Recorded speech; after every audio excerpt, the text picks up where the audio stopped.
Eu acho que uma questão premente para nós é a questão da felicidade. Todo mundo quer ser feliz, né? Todo mundo. E nós buscamos de todas as formas, de todos os tempos, essa felicidade. Mas esse é um mundo de provas e de expiações. Ainda não é um mundo feliz. Mas já há alguma felicidade no nosso mundo. Algumas pessoas, em algum instante, disseram que foram felizes. E muitos de nós, certamente, ao longo de nossa vida, nós tivemos alguns momentos de felicidade. Eu queria conversar um pouco com vocês sobre essa questão. A felicidade é possível? E se é possível, o que a gente faz, né, para conseguir a felicidade? O Livro dos Espíritos coloca essa questão de maneira bastante clara, né? A questão 920. O homem pode gozar de completa felicidade na Terra? A resposta está aí para a nossa reflexão. Nós trouxemos algumas pessoas, alguns homens, algumas criaturas que foram felizes. Pelo menos disseram que foram felizes. E talvez essas pessoas, pelos critérios comuns do mundo, talvez não tivessem sido classificadas assim como verdadeiramente felizes. Veja, está o nosso Francisco de Assis, que passou muita dificuldade, nós sabemos, né?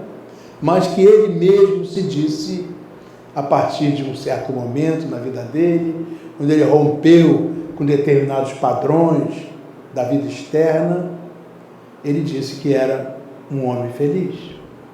Nós temos aí também o nosso Galileu. Galileu passou por muita dificuldade, né?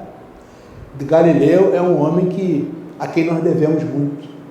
Nós podíamos dizer, talvez, que a ciência que existe hoje tem como pai Galileu, porque ele colocou a pesquisa associada à experimentação. Ou seja, não são só as coisas que eu acho que devem ser, ou que eu acho que são, mas para que a gente entenda como são as coisas, nós temos que experimentar, temos que pesquisar, temos que estender aquela pesquisa a um número universal de possibilidades. E quando isso acontece, nós encontramos fenômenos tangidos por leis. Foi a partir de Galileu que nós começamos a criar o que nós chamamos a ciência moderna. No entanto, Galileu foi muito perseguido, foi ameaçado de morte em situação terrível, foi obrigado a se manter em silêncio, recluso, escondido, e passou a vida toda, embora fazendo experiências pioneiras no conhecimento humano, passou a vida inteira praticamente recluso. Mas Galileu disse, em algumas oportunidades, apesar da perseguição, das ameaças, apesar da clausura que ele se submeteu, ele disse que era um homem feliz, que podia pensar, podia raciocinar, podia discernir. Outro homem feliz é Sócrates. Sócrates, nós sabemos que passou grandes dificuldades. Foi obrigado, inclusive, a tomar veneno. Até um fato interessante, em que os discípulos de Sócrates disseram que ele havia sido condenado, né? Injustamente condenado, que ele devia se rebelar. Ele disse, vocês imaginam se eu fosse justamente condenado, né? Então eu sou um homem feliz, porque estou sendo condenado por falar a minha verdade, aquilo que eu entendo que é a verdade. E a partir de Sócrates, toda uma escola de grandes estudiosos, né, filósofos, começou aparecendo para a nossa humanidade. E mais alguns adultos felizes. Nós temos Albert Einstein.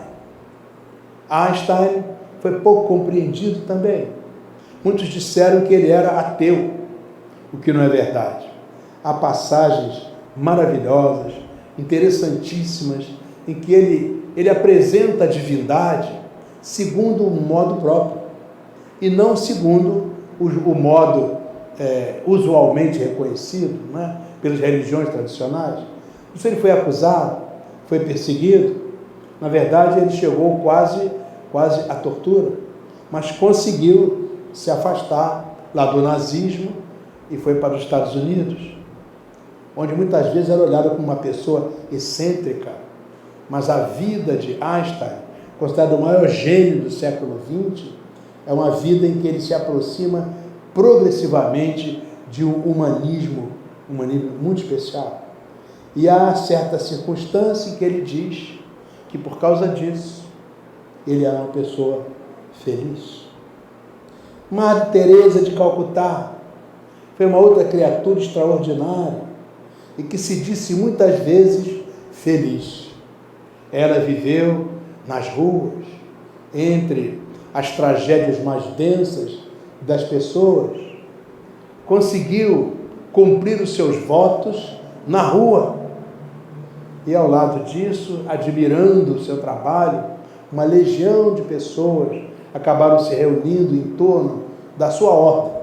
E hoje ainda nós temos, no mundo inteiro, criaturas ligadas à ordem de Madre Teresa de Calcutá. Apesar de viver no meio da miséria mais densa, mais abjeta, mais sofrida, ela sorria e dizia que era feliz, porque podia, graças a Deus, fazer o seu trabalho. E dizia: não há nada mais feliz do que você produzir a felicidade dos outros. Mahatma Gandhi, outra criatura que foi perseguida, vilipendiada, incompreendida, em momentos até martirizado, foi preso, foi fruto assim de escárnio por volta de muita gente. No entanto, vivendo humildemente lá no seu ashram, ele produziu uma verdadeira revolução na Índia, uma transformação incrível na Índia. Sendo um brahmane, colocou-se a favor dos mais excluídos e conseguiu com isso transformar a estrutura social e política da Índia, que ainda hoje sofre muito, mas provavelmente sem Gandhi sofreria muito mais. Ele é chamado Mahatma, significa a grande alma da Índia. Um homem incrível, que sofreu muito, mas mesmo entrado em anos, ele dizia: eu sou feliz, porque pude fazer da minha vida um serviço permanente aos meus irmãos. Mahatma Gandhi e Madre Teresa de Calcutá são dois ícones da felicidade e, ao mesmo tempo, são duas criaturas que merecem a nossa reflexão. Dizia Mahatma Gandhi: não existe um caminho para a felicidade. Na verdade, a felicidade é o caminho. É interessante isso. Você não é feliz lá no final do processo. Você vai se felicitando ao longo do processo. Ou seja, é no dia a dia em que você está muito longe do seu objetivo, mas é no dia a dia que você vai sentindo a sua própria felicidade. Madre Teresa dizia isso: não devemos permitir que alguém saia da nossa presença sem que seja mais feliz. É interessante esse aspecto. Voltando para o homem feliz, Einstein disse isso: a vida é como jogar uma bola na parede. Se for jogada uma bola azul, ela voltará azul. Se for jogada uma bola verde, a bola voltará verde. Se for jogada uma bola fraca, ela voltará fraca. E se a bola for jogada com força, ela voltará com força. Por isso mesmo, nunca dizer: jogue uma bola na vida, porque de forma que você não esteja pronto para recebê-la. A vida não dá nem empresta, não se comove nem se apieda. Tudo quanto ela faz é retribuir e transferir aquilo que nós lhe oferecemos. Cuidado com as bolas que você joga na vida. Era um homem muito inteligente, muito objetivo. Chico Xavier também era uma pessoa que se dizia muito feliz. E muitas vezes ele referiu-se a essa felicidade. Tinha problemas físicos tremendos e atravessou a sua vida quase centenária com problemas de toda ordem. Foi perseguido, foi vilipendiado, foi desrespeitado. Houve muita descrença em torno do Chico, mas ele se manteve sempre feliz. Feliz e dizia que era feliz. A irmã Dulce era uma mulher pequenininha, mais ou menos 1,5 m, talvez um pouco menos. Nós todos temos 2 pulmões. A irmã Dulce tinha metade de um pulmão, ou seja, a 4ª parte da nossa normal capacidade de respirar.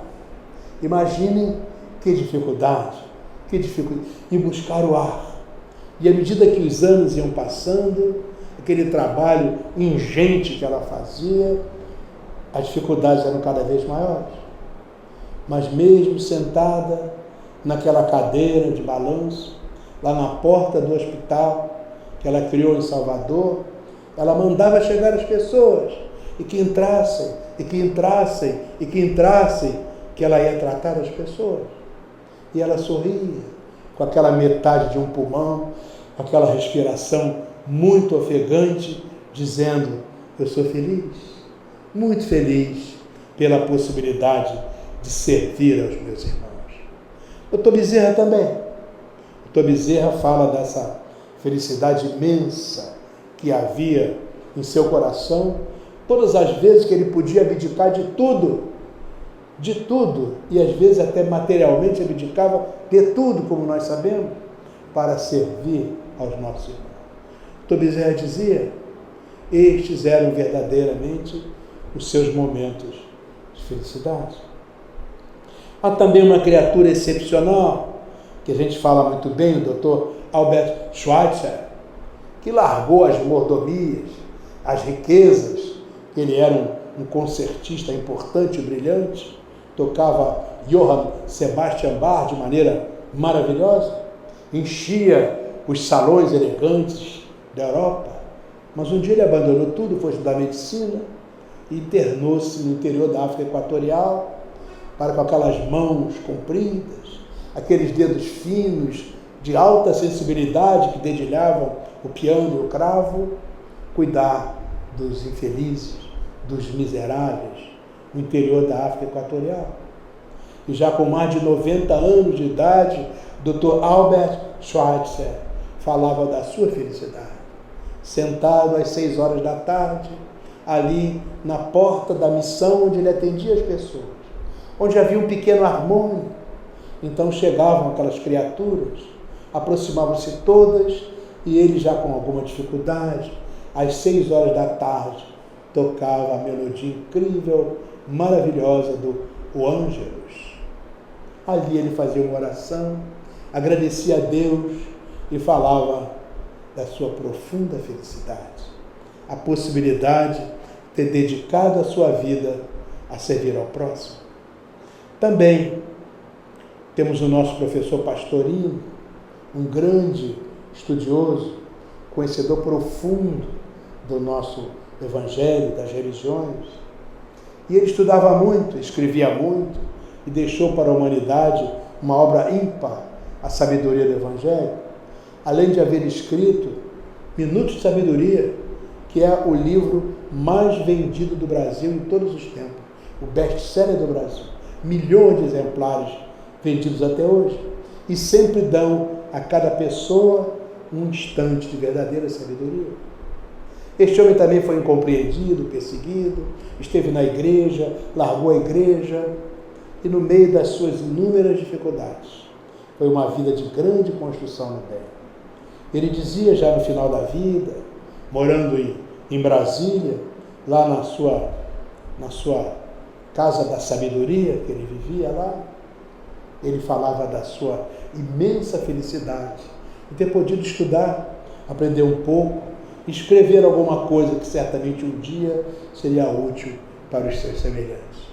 E ele sorria, daquele sorriso humilde, já no final da vida, dizendo: graças a Deus, eu tenho sido muito feliz. Então são homens felizes e que servem para mostrar que realmente a felicidade é possível, né? Então nós trouxemos aqui algumas ideias interessantes que esses iluminados colocaram para nós. Só são verdadeiramente felizes aqueles que procuram ser úteis aos outros, associando a ideia da felicidade à praticidade, à utilidade, ao serviço ao próximo. A bondade constante pode realizar muito, assim como o sol derrete o gelo, a gentileza evapora os mal-entendidos, as desconfianças, a hostilidade. A quem o sofrimento pessoal é poupado, deve sentir-se chamado a diminuir o sofrimento dos outros. Sempre essa visão da reciprocidade absolutamente relevante para o nosso entendimento. Veja o que disse Albert Schweitzer: do mesmo modo que a onda não pode existir para si mesma, mas como parte da superfície elevada do oceano, assim, eu nunca devo viver minha vida apenas para mim mesmo, mas sempre interagindo com o que ocorre ao redor de mim. E termina ele de maneira muito brilhante: os anos enrugam a pele, mas renunciar à felicidade faz enrugar a alma. Albert Schweitzer, um homem feliz, e tinha razões, para ser feliz. Aí está a nossa criança, metade do olhar da criança, ou metade um brinquedo de criança. Quem sabe se nos mostra ainda mais algumas criaturas felizes. Aí está a nossa Madame Curie, que na verdade entregou a sua vida para mergulhar na intimidade da matéria. Graças a ela, nós compreendemos hoje mais um atributo da matéria, a chamada radioatividade. Graças a ela, descobrimos vários outros elementos que compõem a base da natureza. Graças a ela, a humanidade foi lançada numa nova era. Quando nós falamos da estrutura nuclear, quando nós falamos da física quântica, basicamente a química quântica, nós devemos muito aos estudos e às pesquisas dessa mulher extraordinária. Ganhou 2 vezes o prêmio Nobel. É um caso único. Maravilhosa criatura que veio lá do interior da Polônia para estudar matemática e depois física e depois química na França. Dedicou a sua vida para pesquisar o surgimento dessas coisas infinitesimais que fazem parte da estrutura da matéria. Durante vários anos, ela dissolveu toneladas de uma substância chamada petcheblenda, também conhecida como malacacheta. A gente usava antigamente nas resistências de ferro elétrico para aquecer o ferro elétrico, aquela parte brilhante da resistência. Pois bem, ela dissolveu toneladas para conseguir extrair a milionésima parte de 1 grama de uma substância que emitia radiação. Chamou de rádio essa substância. E a partir daí, a estrutura da matéria, as propriedades da matéria ficaram diferentes. Ela desencarnou com câncer por causa das pesquisas que fez. E durante um largo tempo, na doença, ela falava da alegria dela, da felicidade dela, da certeza de que os trabalhos que ela desenvolveu iam ajudar a humanidade a ser mais feliz. Muitas doenças poderiam ser evitadas, e a medicina nuclear que nós temos hoje, que cura muitas doenças, deve muito aos trabalhos de Madame Curie. Só isso seria suficiente para justificar essa mulher fantástica, esse espírito extraordinário. Mas ela diz, já no leito de morte, sofrendo febres terríveis, corroída pelo câncer que obteve nos anos e anos em que esteve no laboratório fazendo as suas pesquisas, laboratório frio, gelado, mas ela anos e anos perseverando. Eu sei que de alguma sorte a humanidade vai encontrar um pouco mais de felicidade com isso. E por isso eu sou muito feliz. Madame Curie, a que a gente admira muito. Outro homem que falava que era feliz foi Diolinda Amorim. E nós pessoalmente tivemos um contato com Diolinda Amorim, já muito doente. Naquela semana, o programa do Instituto de Cultura Espírita não pôde ser gravado na Rádio Rio de Janeiro. Ele estava na cama, muito mal, já nos últimos dias. E o irmão que iria gravar o programa não pôde comparecer. E nós estávamos lá, na rádio. Naquela época gravávamos o programa Luz na Penumbra, a parte mediúnica do Luz na Penumbra. E terminamos a gravação, já era noite, e o irmão que fazia as gravações, o Vilhena, disse: não veio ninguém gravar o programa do Instituto. No domingo que vem não vai ao programa do Instituto. Nós então tentamos localizar alguma pessoa do Instituto e não conseguimos, já era noite, tarde. E nós nos atrevemos, na época, a fazer uma gravação de 13 minutos em nome do Instituto Cultura Espírita. E fizemos uma viagem e logo o programa foi ao ar no domingo e durante o dia o telefone tocou na nossa casa. Quando nós retornamos, nós ouvimos do outro lado a voz de Diolinda Amorim. Ele disse: meu irmão, como eu estou feliz. Ele estava no leito, na cama, em poucos dias ele ia desencarnar. Eu estou muito feliz, porque o nosso programa foi ao ar. Quero agradecer aquela gentileza fantástica desse homem extraordinário, sofrendo, e que muitas vezes, até na sua vida de espírito, foi incompreendido, se colocou de maneira frontal contra determinadas coisas que aconteciam no movimento, manteve-se impávido em função daquilo que pensava, e por isso muitas vezes não foi compreendido, mas que prestou um serviço extraordinário ao movimento espírita brasileiro, ao entendimento da doutrina espírita, e até hoje esta figura que nós admiramos profundamente, nosso Diolinda Amorim, que já no leito de morte pega o telefone e com a voz muito fraca diz: como eu estou feliz pela oportunidade de ouvir que nosso programa foi ao ar. Uma criatura maravilhosa que se dizia feliz. Temos um outro irmão fantástico, Amazonas Hércules. O nosso Amazonas tinha um problema de degradação orgânica que o afetou durante muitos anos.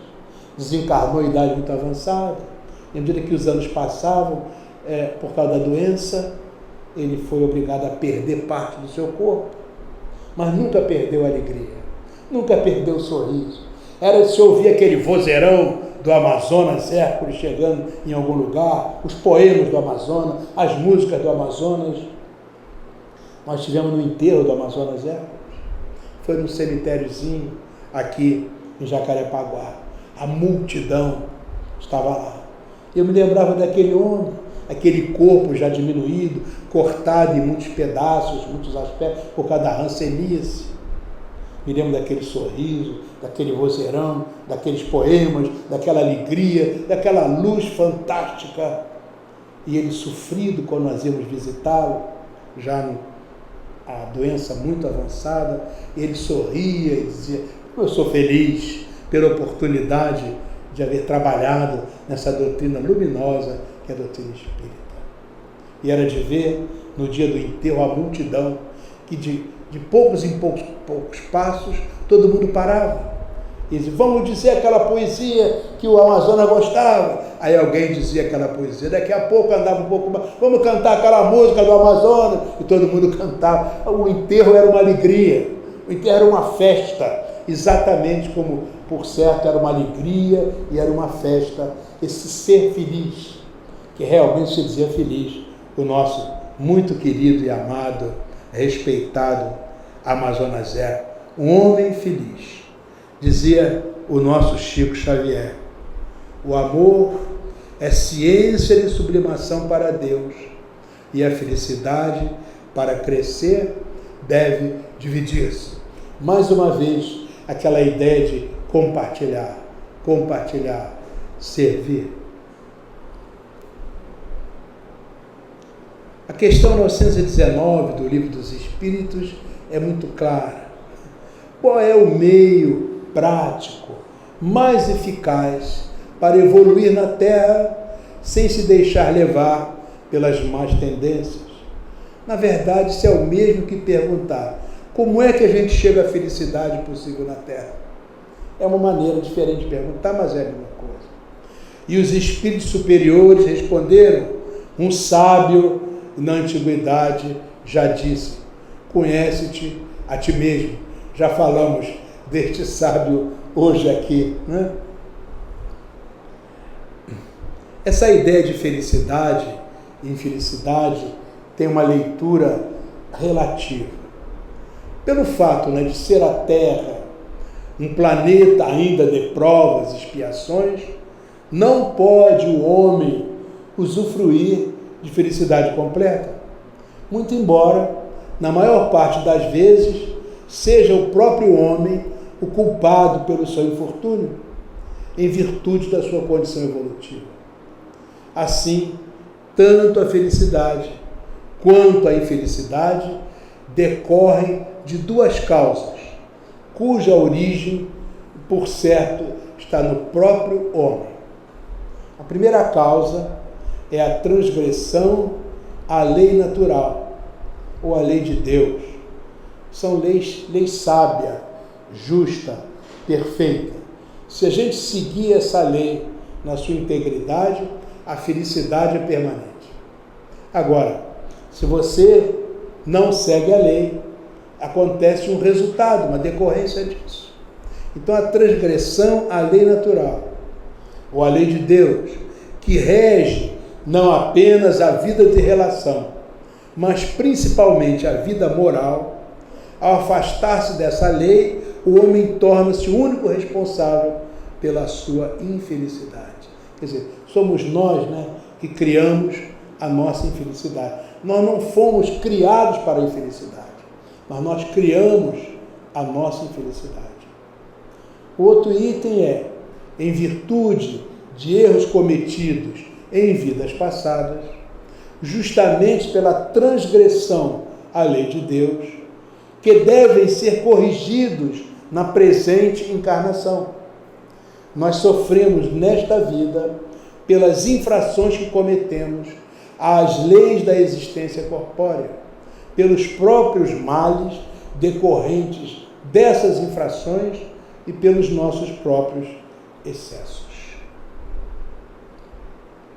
Se nós remontarmos pouco a pouco a origem do que nós chamamos infelicidades terrenas, nós veremos a estas, na sua maioria, como consequência de um primeiro desvio do caminho certo, como está dito na questão 921 do Livro dos Espíritos. À medida que o homem se aproxima da lei de Deus, pode diminuir os seus sofrimentos e viver relativamente feliz. Aqui no início nós mostramos criaturas que se aproximaram seguidamente da lei de Deus e por isso puderam dizer, eu sou feliz. Todos eles, né, sem exceção, pelo que fizeram, se aproximaram da lei de Deus. Muito embora a felicidade esteja diretamente ligada à evolução moral de cada um, existe um ideal comum que a torna acessível a todos. em relação à vida material, ser feliz significa a obtenção do necessário para a vida de relação. E no que diz respeito à vida moral, ser feliz é ter a consciência do dever cumprido e a certeza de um futuro melhor. No entanto, grande parte da humanidade ainda não tem essa compreensão. E os momentos que poderiam ser de relativa felicidade tornam-se aflitivos e dolorosos. Assim, é possível relacionar algumas causas das infelicidades terrenas. Vamos ver. Em relação à vida material, a questão do acúmulo de bens, sob o imperativo da lei de conservação, o homem vê-se na contingência de prover as suas necessidades materiais, visando ao seu bem-estar, mas, impelido pela inveja e pela ganância, ele quer sempre mais, ultrapassando o limite do necessário para viver dignamente. Então, no afã de acumular bens, a cobiça turva-lhe o raciocínio, impedindo-o de distinguir o bem do mal, advindo-lhe, então, irreversíveis quedas morais, cujo soerguimento, doloroso em função da lei de causa e efeito, torna-se motivo de grande infelicidade. Ou seja, nós temos necessidades, só que você quer muito mais do que suas necessidades. E aí vem aquela ânsia do poder, do domínio, do mando, que são todas decorrências dessa cobiça, desse absurdo. Você não precisa de 300 pares de sapato, você não precisa de 58 ternos, você não precisa de 10 carros, ninguém precisa disso. Mas tem gente que acha que precisa e que está sempre procurando. Mas em função disso, reparem bem, que ocorre em nível da pessoa. Isso afeta o grupo social em que a pessoa vive. Mais do que isso, vai num processo de expansão e toma conta do pensamento, digamos, econômico, de toda aquela estrutura onde você se posiciona. Esse pensamento econômico acaba se desenvolvendo. Nós hoje, por exemplo, temos uma estrutura econômica no mundo que é bastante discutível. A questão do poder, do domínio, e vai para a guerra, e vai para a indústria, querendo produzir cada vez mais, precisando produzir para ganhar cada vez mais. Né? Aquela questão dos índices, da variabilidade, precisa ter mais recurso. A rentabilidade, a sustentabilidade, você parte dessa visão pessoal, em que você ultrapassa as suas reais necessidades. Isso envolve a sociedade toda. Nós hoje temos no mundo sistemas sociais iníquos, sistemas econômicos iníquos, mas não queremos aqui criticar isso, porque é preciso mudar a pessoa. Porque na hora que você muda a pessoa, gradativamente você vai mudando os sistemas, que vai mudar o grande todo. A doutrina espírita, ela é revolucionária nesse sentido, da transformação moral, a revolução íntima. Revolução significa a mudança de posição. Tá? Então você muda daquela posição das arbitrariedades, da loucura de querer conseguir os recursos materiais a qualquer preço. A qualquer preço, muitas vezes é o preço de destruir o outro. Então você entra nessa loucura e o resultado é sofrimento, porque certamente essa loucura não faz parte das leis de Deus. As leis de Deus são leis de amor. Quando você olha, por exemplo, a intimidade da matéria, os sábios, do tempo de Madame Curie, eles conseguiram mergulhar na intimidade da matéria e ficaram assombrados, porque a matéria é um prodígio de equilíbrio. Por que ela é equilibrada? Porque lá no fundo, você tem um átomo. Tudo é feito de átomo, materialmente falando. Pois bem, o átomo é muito equilibrado, é difícil romper o equilíbrio do átomo. Porque do núcleo central, saem vibrações, energias, em favor de todos os elementos, as partículas e subpartículas que compõem a coroa em torno do núcleo central. Melhor ainda, de cada uma dessas partículas e subpartículas sai em direção ao núcleo central, vibrações, energias. Há um processo de mutualidade, há um processo de completamento, há um processo de servir.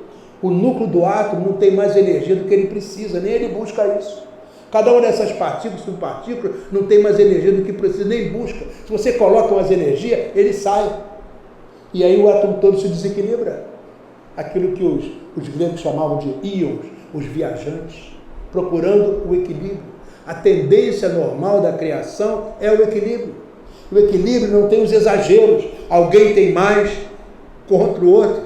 Na verdade, as leis da física nos mostram isso. Quando você coloca um corpo que tem uma grande quantidade de calor, perto de um outro que tem uma pequena quantidade de calor, há uma troca, porque a tendência é sempre o equilíbrio. O processo é de doação. Você aprende na física, na química, na biologia, na astronomia, em toda parte. Porque não vale para a sociedade humana? É disso que a gente está falando. Isso acaba transformando em infelicidade.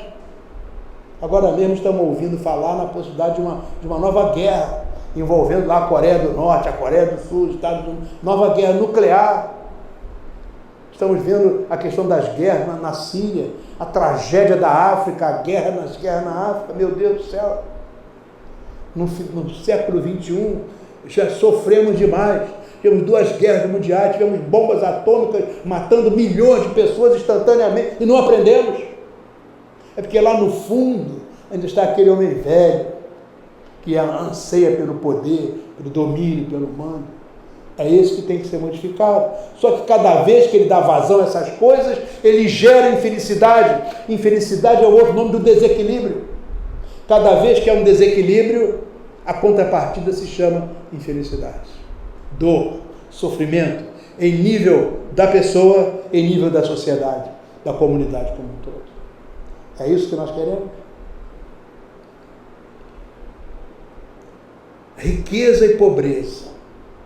Algumas criaturas são favorecidas com grandes fortunas. Convém lembrar, porém, que as provas são geralmente escolhidas pelos espíritos quanto à erraticidade, e pode acontecer de fracassarem no seu intento. Além do mais, a riqueza constitui-se uma prova das mais difíceis, pois se de um lado a pobreza pode levar à revolta, a fortuna pode levar a grandes excessos. Nós acabamos de falar nisso aí. Assim, se porventura alguém se condoer daquele que é pobre e invejar aquele que possui grandes bens, importa considerar que ambos, tanto o pobre quanto o milionário, passam por provas que lhes abrirão novas perspectivas de progresso espiritual, desde que obtenham êxito. Conviver com essas circunstâncias. A questão das aptidões naturais. Trouxemos lá do Livro dos Espíritos, a questão 928.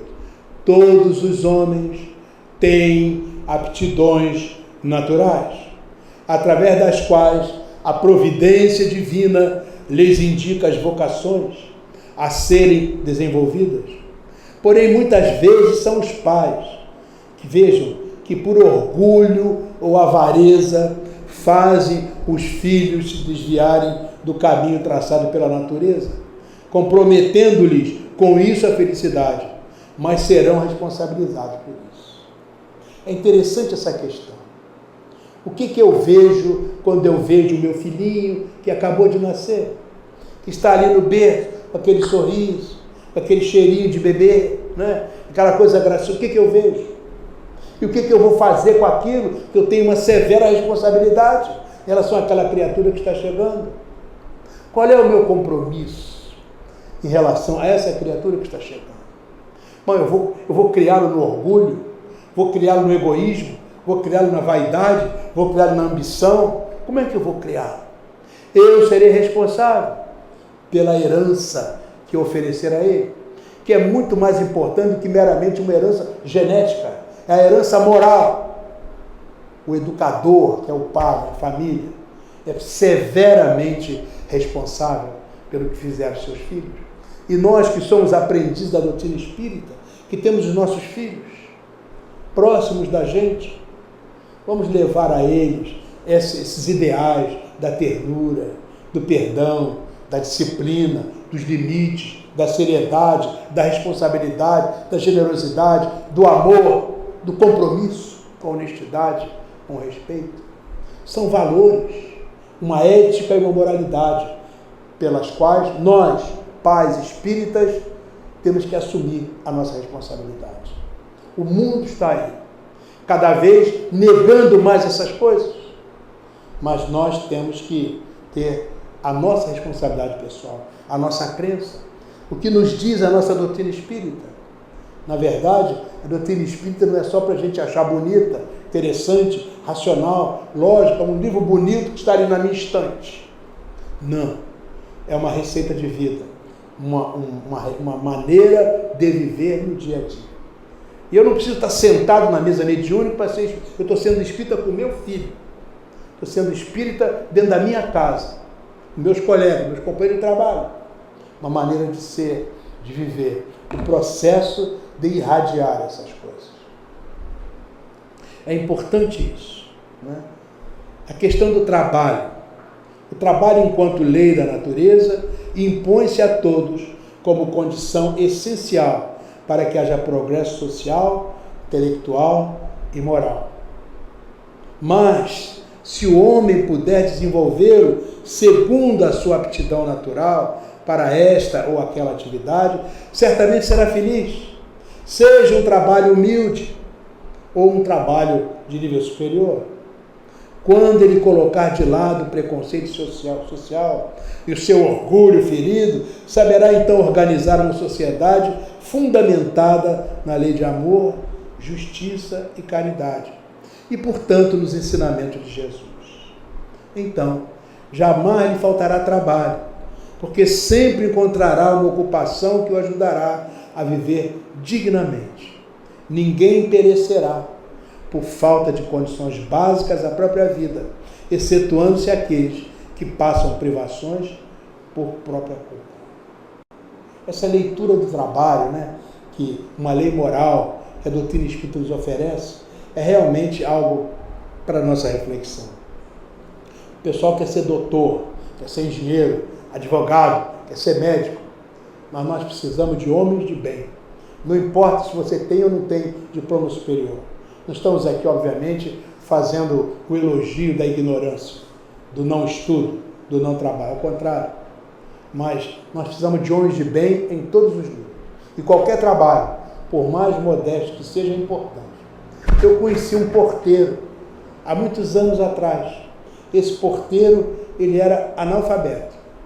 Mas ele dizia assim, falando em felicidade: eu sou um homem feliz, eu sou um homem velho, antigo, e eu não pude, porque no meu tempo não havia essas coisas, lá no interior, eu não pude aprender nem a ler nem a escrever.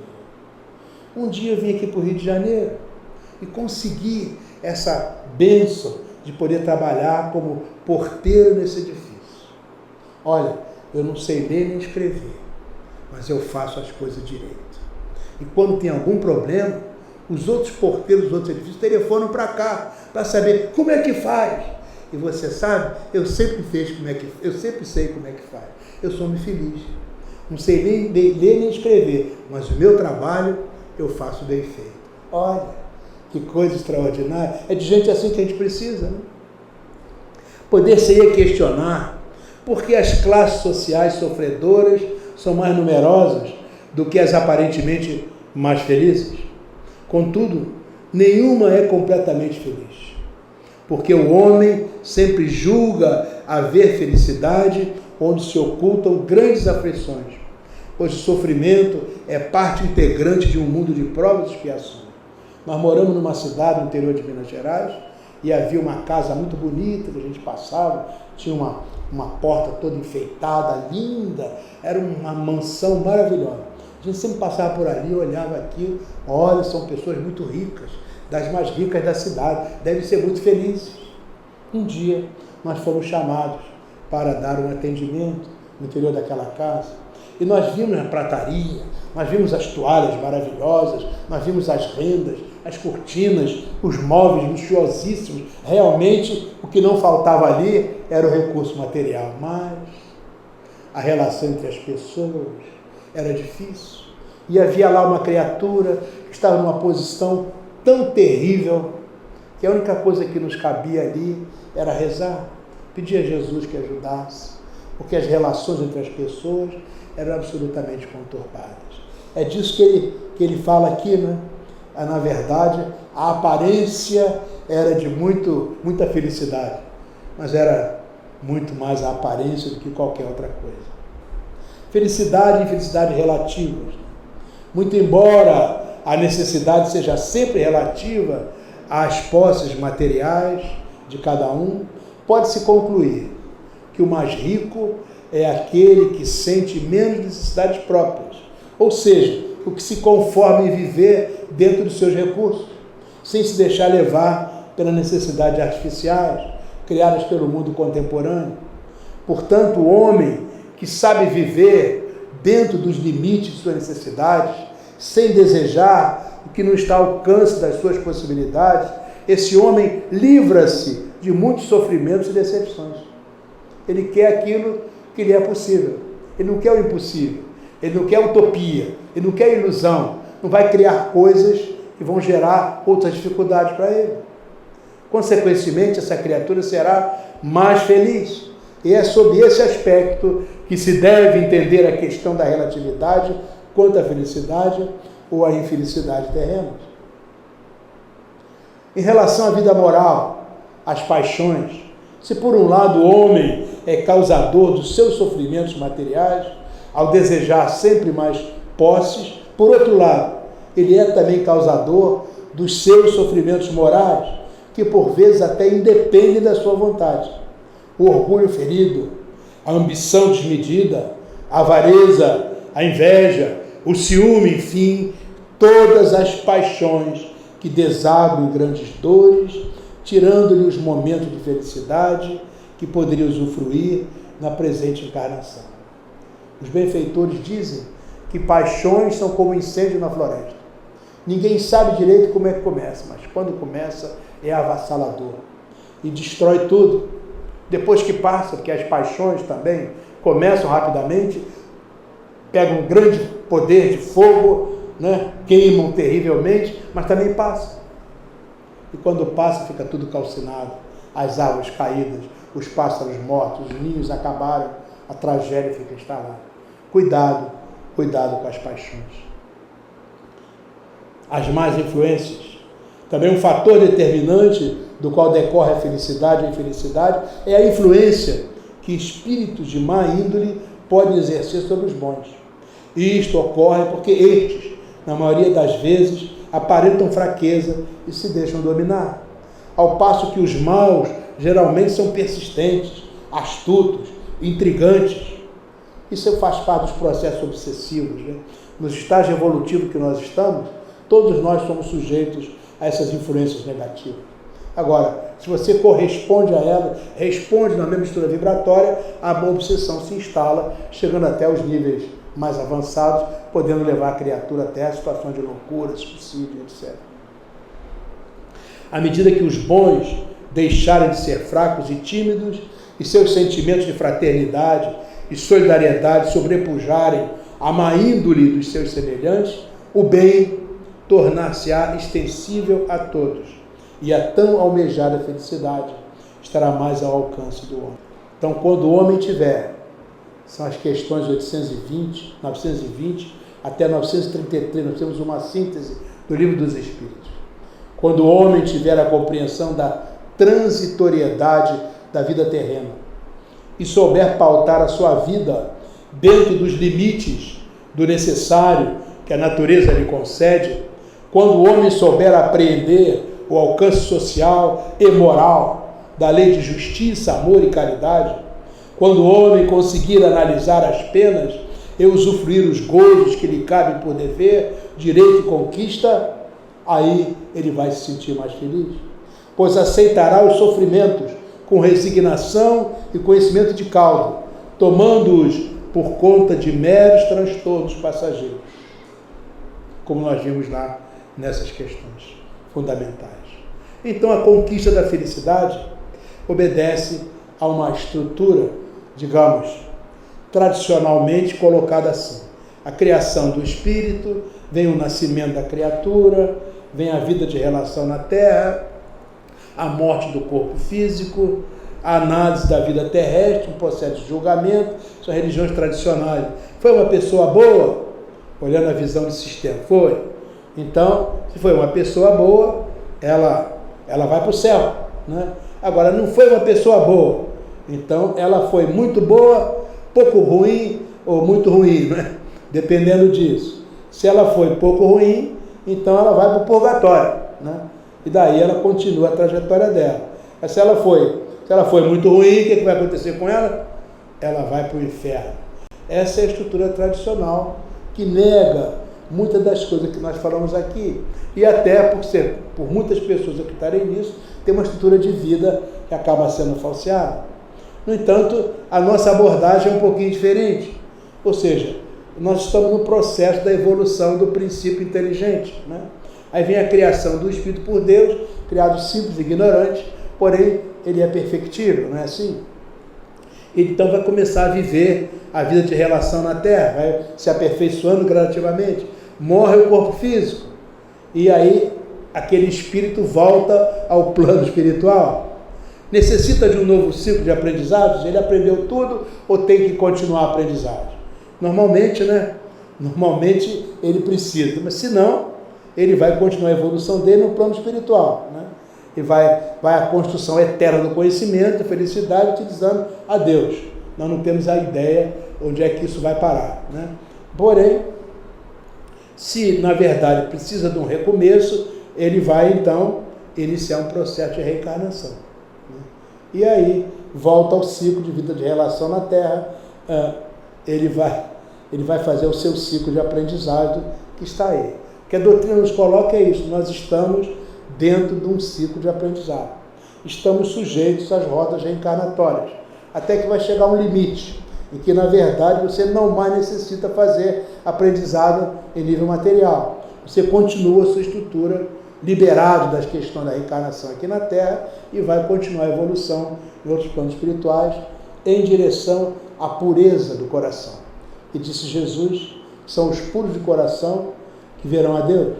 E esse é, sem sombra de dúvida, o limite superior da nossa progressão evolutiva.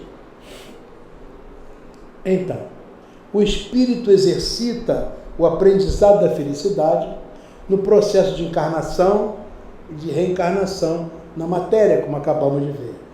Tem para lhe guiar as leis divinas ou naturais que regem o funcionamento do universo. Nós costumamos dizer que existe em Deus uma característica: ele é o supremo poder atrator. Nós todos estamos sendo atraídos para Deus. Ele está nos puxando para Ele. Apesar das nossas fraquezas, a atração divina está sendo visível. Nós vamos para Deus. Nós fomos criados para esse grande encontro nosso, criatura com o Criador. É o momento da suprema felicidade. Só que esse processo é um processo de conquista. Ou seja, se Deus está nos atraindo, para que a gente não se perca nunca, mas o processo de aproximação será favorecido pelas decisões que nós tomamos, no sentido de cumprirmos o sentido geral das leis divinas, que foi o que falamos até aqui. Então, o plantio é livre, mas a colheita é obrigatória, visto que nós plantamos em nosso próprio espírito. O próprio Mestre Jesus nos disse que não ficará um só centil sem ser pago. Ou seja, nós temos que responder por todos os nossos erros, por menores que eles sejam. Isso não nos coloca naquela visão de pecado. Nós temos a oportunidade renovada de fazermos o nosso reajuste. Esse reajuste é o responder pelos nossos próprios erros. O único determinismo a que está sujeito o espírito é o da evolução, pois o universo evolui constantemente, mas o ritmo dessa evolução esse ritmo é ditado por nós mesmos. Deus é o supremo poder atrator. Agora, vamos mais depressa ou vamos mais devagar? Depende de nós. Conforme, então, o espírito caminha, transita, e de acordo com o seu livre-arbítrio nas leis naturais, esse espírito registra energicamente no seu perispírito os erros e os acertos, sendo que as infrações às leis naturais determinam suas encarnações futuras e mesmo seu estado no plano espiritual. Lembrando que esse é um processo automático, e como o perispírito é o nosso modelo organizador biológico, o nosso corpo físico, mesmo tangido pelas leis da genética e da hereditariedade, vai se conformar a esse molde que é o perispírito, que por sua vez foi impregnado pela ação consciencial do espírito, ou seja, os erros e os acertos que ele produz, que afetam a estrutura perispiritual e, por consequência, vão afetar o próprio corpo físico da pessoa.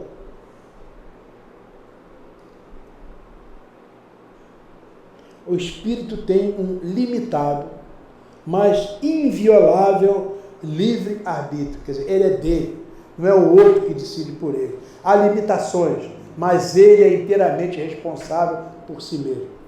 Sendo que tudo lhe é permitido fazer, mas cada infração às leis naturais implicará em necessidade automática de resgate, como parte do processo de aprendizado, de construção do conhecimento e da felicidade verdadeira. Quer dizer, o problema é dele. Há uma indispensabilidade nessa história aí. Essa indispensabilidade chama-se reforma íntima. Quer dizer, não há outra alternativa. Na medida que nós compreendemos essas coisas, é preciso desvestir o homem velho e começar a vestir esse homem novo, aquele que se integra ao sentido geral das forças divinas. A regra de ouro Jesus nos deu. Como é que a gente faz isso? Amar a Deus sobre todas as coisas e ao próximo como a nós mesmos. É difícil? É duro? Mas é a suprema ferramenta para a conquista da felicidade. Na verdade, você só aprende fazendo. Então você não é capaz ainda de uma caridade de um Gandhi, não é capaz de uma caridade de um Schweitzer, não é capaz de uma caridade dessas grandes almas. Nós não somos capazes. Mas nós somos capazes do sorriso amigo, do gesto de paz, do pensamento bom, da ternura, da alegria, do abraço, da meiguice, da serenidade, da palavra generosa. São pequenos pulsos de caridade, pequenos pulsos, que a gente vai se acostumando a colocar. E vai chegar um dia que você não consegue dar outros pulsos vibratórios que não sejam pulsos da caridade. E aí a caridade se assenhoreia do seu ser. Dizem os benfeitores, aliás, se vem desde Paulo, e sejam, pois, as 3 virtudes, a fé, a esperança e a caridade. Nós costumamos dizer, a fé nos coloca na estrada da evolução. A esperança faz que a gente levante, porque somos frágeis, a gente cai toda hora, mas a esperança diz, vai, levanta a poeira, sacode a poeira, dá a volta por cima, continua. A fé nos bota na estrada e a esperança permite que a gente continue caminhando. Mas aquilo que espiritualiza o ser é a prática da caridade. Por isso Paulo disse que a caridade é a maior de todas, porque a caridade é o amor em movimento, e é a suprema conquista da felicidade. Se vocês lembrarem as pessoas que eu coloquei aqui, as pessoas felizes que eu coloquei no início, todas elas tinham uma característica, a prática da caridade. Eu coloquei cientista, coloquei músico, coloquei médium, não é? Colocamos místicos, colocamos sacerdotes, gente de todo jeito, mas a tônica é a prática da caridade, que pode ser feita de 1000 maneiras diferentes. O método para alcançar a felicidade, São Francisco nos deu. Não é eliminar essa contradição, veja o gênio de São Francisco. Não é eliminar essa contradição, amor, ódio, libertação, prisão. São energias que estão dentro de nós. É preciso dar força, alimentar de tal maneira a parte bondosa luminosa em nós, que ela cura a parte doente. Quer dizer, nós nos curamos. O nosso bem cura o nosso mal. O nosso amor cura o nosso desamor. A nossa bondade cura a nossa maldade. Então, não há ódio que eu leve amor. Então, onde há ódio que eu leve amor, é o processo de cura. Onde há ofensa, que eu leve o perdão, é um processo de substituição. E onde há discórdia, que eu leve a união. Porque a união cuida da discórdia, cura a discórdia. O perdão cura a ofensa. E o amor cura o ódio. É o processo. Difícil para as grandes almas. Mas, como disse, vamos aprendendo devagarinho. Um bom sorriso, um bom pensamento, uma boa atitude, um momento de paciência. Mesmo com a discórdia sendo feita, o ódio estando por aí, eu vou reforçar o amor, a concórdia. Na medida em que eu reforçar esses valores positivos, eu limito a destrutividade, a voracidade, eu limito a maldade. Não vamos superá-las por enquanto, mas nós podemos diminuí-las. Fazer com que a paz seja mais forte do que a agressão e o amor não seja tão difícil neste mundo. Essa é a proposta de São Francisco. Nós adaptamos isso de um texto de Leonardo Boff, que não é nem um pensador espírita, mas é um pensador, nessas estruturas, um pensador da caridade universal, um pensador da felicidade para todos nós. Essa mesma felicidade eu agradeço a Deus por ter e desejo que todos vocês tenham aqui agora. Muito obrigado, muita paz a todos os corações.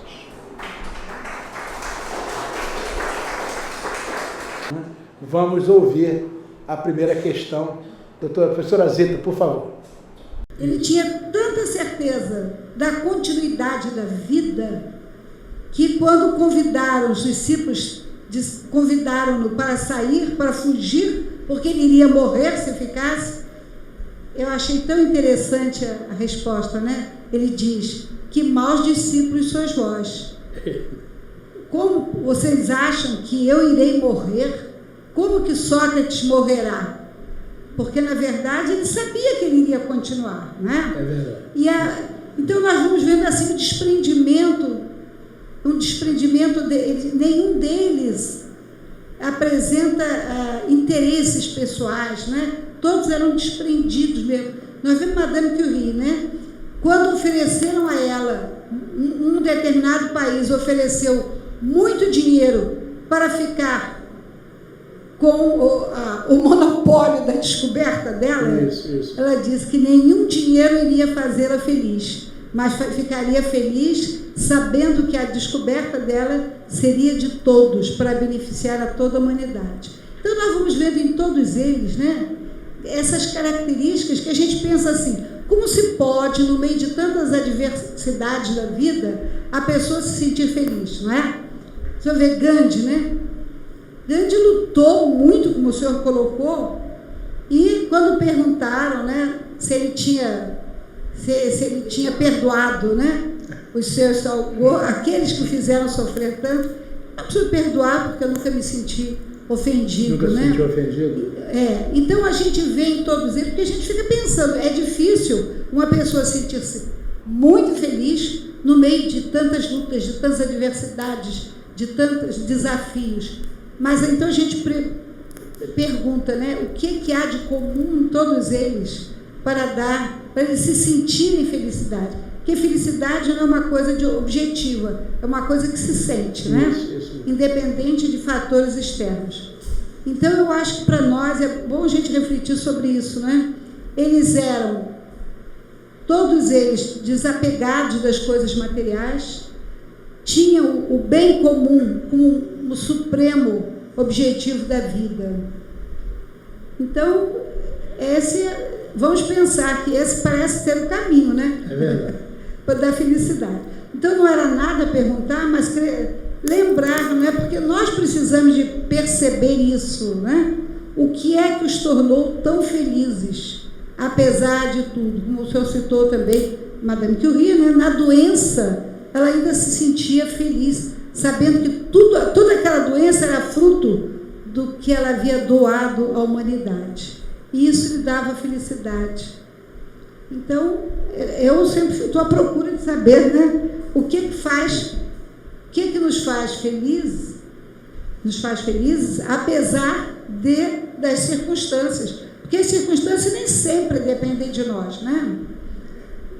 Mas, apesar disso, a felicidade, sentir-se feliz, depende só de nós. É muito bom que a gente verifique que não é uma cogitação meramente teórica. Né? Não. Na verdade, há pessoas que demonstram isso pela sua maneira de ser. E Por isso, o ensino fica mais expressivo, justamente porque há o referencial prático. As pessoas que colocaram em execução a desambição, né, o altruísmo, a generosidade, o compartilhar, o servir, são felizes. Né? Acho que o senhor foi muito feliz na escolha dessas pessoas felizes. Agora a gente tem que raciocinar por quê, né? Por que puderam ser felizes? Apenas isso, não é? Tá, muito obrigado.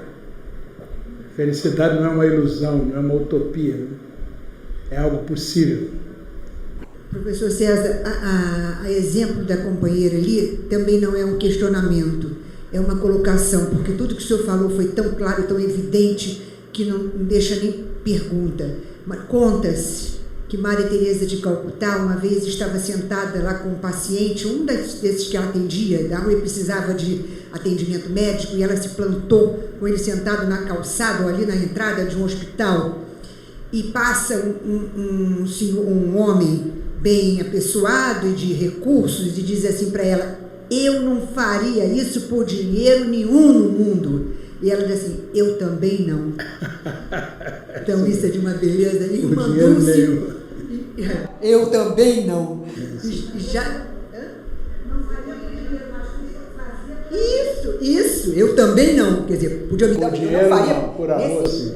Faria pelo amor, pelo prazer de fazer, né? De servir, não por dinheiro. E a outra de irmã Dulce, que eu não sei, foi uma pessoa assim, conhecida, não sei se alguém espírita, eu não sei, mas uma das frequentadores lá do hospital onde ela trabalhava, e que chegou e ficou surpresa, porque ela estava sentada, não estava numa cama que não era muito confortável, era já mais velha, e daquelas camas próprias do hospital, numa das crises dela e tal. E então disse assim: mas irmã, a senhora está nessa cama, eu vou trazer, a senhora já ganhou outra cama, eu vou trazer qualquer coisa. Eu disse: não, é porque eu preciso ficar nessas caminhas aqui velhas, porque quando vem um companheiro e oferece outra, e eu boto no hospital. Se eu ficar na cama nova, eu não ganho, aí eu não posso botar, ainda está faltando cama no hospital.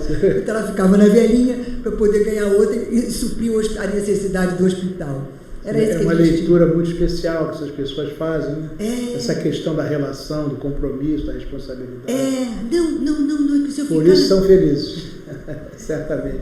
Eram felizes e são muito felizes na erraticidade, por certo. São espírito do bem.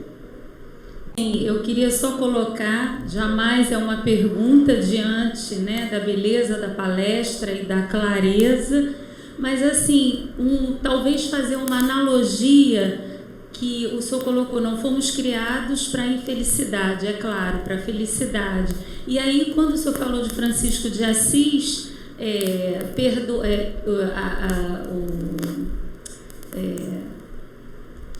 como se diz? O poema de Francisco de Assis, será que não seria uma analogia, a gente podia fazer uma analogia ao equilíbrio da vida? O senhor falou a lei da física, isso. Né, de equilíbrio. Isso. A beleza do poema é que na hora eu refleti por aí, trazendo assim a moralidade, a beleza do poema, né, das divergências. Fazei de mim instrumento, né, de união, desunião. Então, a própria busca da perfeição é exatamente essa busca do equilíbrio da natureza, do comportamento, né? Processo de cura, né? Isso. Está em colocar onde está o mal, o bem. União. União, desunião, isso, né? Isso, muito bom. Um gênio, certamente. Francisco era um gênio do bem. Colocou isso para nós. A importância do homem de bem. O homem de bem se compatibiliza com a lei natural e é feliz. Isso independe, inclusive, dele ser espírita, dele ser religioso, pode ser materialista, qualquer coisa, que a gente às vezes fica preocupado, digamos, em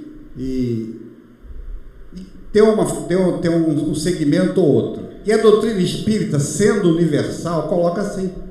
Tem uma questão 982 que ela diz que só o bem assegura a sorte futura. Isso. E a gente realmente seguir a lei da natureza, que não são só as leis morais, as leis físicas também. Se a pessoa se projetar no edifício 10 andares, vai. A gravidade vai tomar. Então, há o aspecto do conhecimento e também da prática. Sem dúvida. O universo é tangido por leis sábias, justas, perfeitas. Leis físicas, leis da matéria, leis da química, da biologia, e que no outro plano se transformam em leis morais. Mas são as mesmas leis, apenas mudam de plano vibratório, né? De plano consciencial. Algumas funcionam por automatismos, outras funcionam com o uso do livre-arbítrio. Mas o resultado disso vai sempre ser oferecido à pessoa com o seu livre-arbítrio de acordo com o uso que ela fizer. Usar bem, vai ser feliz. Se não usar... O problema é que as pessoas ainda têm uma compreensão equivocada disso aí, né? Daí essas leituras do domínio, do mando, do poder, achando que a lei é isso aí, né? A lei do mercado, como eles chamam. Essa lei do mercado está marcado pelo egoísmo das pessoas que fazem o mercado, das empresas que fazem o mercado. Mas isso é uma coisa que vai se mudar lentamente, na medida em que as pessoas se modificam. Quando a gente fala lentamente, é a nossa leitura, mas de repente o muro de Berlim caiu. Como é que caiu, né? E caiu rapidamente. Nós sabemos que nós estamos caminhando de maneira acelerada para a era da regeneração. E certamente muitos muros de Berlim vão ter que cair, muros morais, né? Muros existenciais, muros comportamentais, muros relacionais, entre pessoas, entre nações, entre economias. Isso tudo vai ter que cair, para que surja um mundo novo de solidariedade, de compartilhamento, um mundo de servir, um mundo de paz, um mundo de felicidade. Gabriela Mistral falava muito isso, né? Serve o vento, serve a chuva, serve a nuvem, serve a árvore e você. Já se viu hoje? É isso aí. É uma proposta de vida que está aí como reflexão, mas também como desafio para cada um de nós.